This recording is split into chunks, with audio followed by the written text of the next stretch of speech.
ഒരു പരാതി ഉണ്ടല്ലോ, അതിൽ ഒന്നോ രണ്ടോ പരാതിയുണ്ട്, അതിൽ ഇതിനോടകം കേസെടുത്തിട്ടുണ്ട്. കൂടുതൽ പരാതിയിൽ കേസെടുക്കാൻ പോലീസ് തയ്യാറാകുന്നില്ല എന്നുള്ളതാണ് വിദ്യാർത്ഥികൾ ആരോപിക്കുന്നത്. ഒപ്പം നിസ്സാര വകുപ്പുകളാണ് ഇയാൾക്കെതിരെ ചുമത്തിയിരിക്കുന്നത്, ഈ വിദ്യാർത്ഥിക്കെതിരെ ചുമത്തിയിരിക്കുന്നത് എന്നുള്ളതാണ് വിദ്യാർത്ഥികളുടെ ആരോപണം. ഈ പരാതികളിൽ കൂടുതൽ പരാതികളിൽ കേസെടുക്കണമെന്നാവശ്യപ്പെട്ടുകൊണ്ടാണ് ഈ വിദ്യാർത്ഥികൾ ഇപ്പോൾ അവിടെ പ്രതിഷേധം നടത്തുന്നത്, പോലീസ് സ്റ്റേഷന് മുന്നിൽ പ്രതിഷേധം നടത്തുന്നത്. അല്പസമയം മുമ്പ് വിദ്യാർത്ഥികൾ പോലീസുകാരുമായി സംസാരിച്ചിരുന്നു.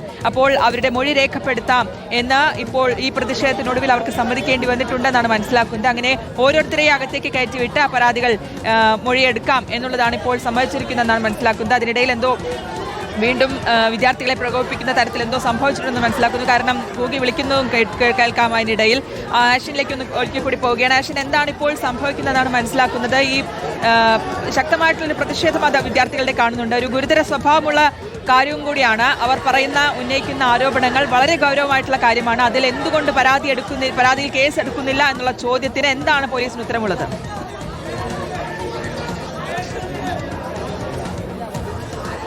അശ്വതി, അത് തന്നെയാണ് വിദ്യാർത്ഥികളും ചോദിക്കുന്നത്. കാരണം ഇത്തരത്തിൽ ഒരു ഈ വൈകല്യമുള്ള ഒരാൾ എങ്ങനെയാണ് ഈ ഡോക്ടർ പോലുള്ള പദവിയിൽ അദ്ദേഹം എത്തി, അത് മറ്റുള്ളവർക്ക് ചികിത്സ നൽകുന്ന രീതിയിലേക്ക് എങ്ങനെ ഇയാളെ വീണ്ടും ഒരു ഡോക്ടറെ കാണാൻ കഴിയും എന്നുള്ളതാണ് വിദ്യാർത്ഥികൾ ചോദിക്കുന്ന പ്രധാനപ്പെട്ട ചോദ്യം. കാരണം നമുക്കറിയാം, ഈ ഡോക്ടർമാർ അവർ നിത്യവും നമുക്ക് 24 മണിക്കൂറും സേവനം നടത്തേണ്ട ആളുകളാണ്.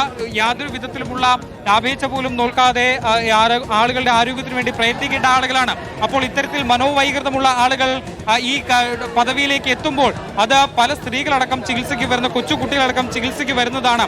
അവരോട് നാളെ ഇതേ പ്രതി ഇത്തരത്തിൽ മിസ്ബിഹേവ് ചെയ്തു കഴിഞ്ഞാൽ അതിന് ആര് ഉത്തരവാദികളാകും?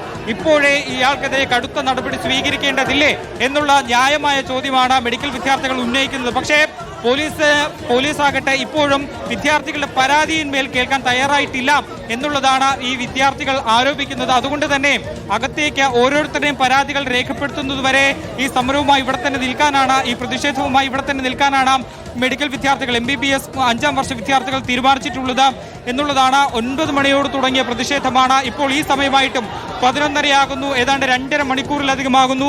എന്നിട്ടും വിദ്യാർത്ഥികൾ ഇവിടെ കൂട്ടത്തോടെ എത്തുന്നു എന്നുള്ളതാണ്. ആവശ്യമായ പോലീസ് ഉദ്യോഗസ്ഥർ ഇവിടെ ഇല്ല.